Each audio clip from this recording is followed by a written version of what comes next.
The latest round of airstrikes on ISIS targets in Syria focused on the group's oil refineries. It's part of an effort to directly cut off a large portion of the group's funding, as U.S. Central Command says the refineries produce as much as $2 million worth of refined petroleum daily. Well, I don't know if I'd characterize them as the 12 most significant, but they certainly are significant to helping ISIL fund itself through these black market oil revenues. As for where that black market oil ends up, a lot of it is smuggled over the border, particularly into Turkey. It's refined in a very crude manner into diesel, and basically, put it simply, it's sold very cheaply on the market, on the black market in Turkey. In a statement, U.S. Central Command said it struck small-scale modular refineries in eastern Syria. Makeshift oil refineries have popped up in a number of places in Syria, initially prompted by fighting cutting off supply lines, leaving people to make their own fuel. The process can be extremely dangerous given the toxic nature of the materials involved.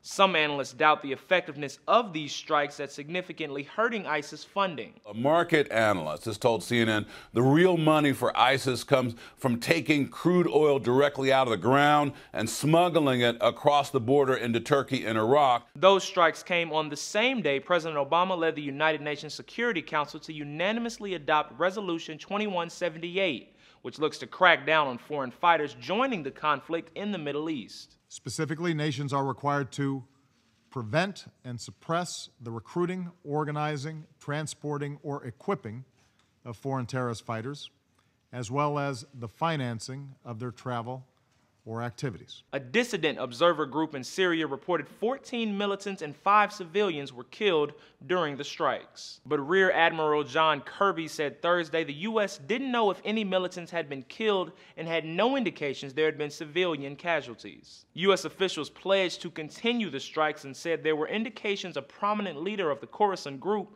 was killed in a strike as well. For Newsy, I'm Jamal Andrus.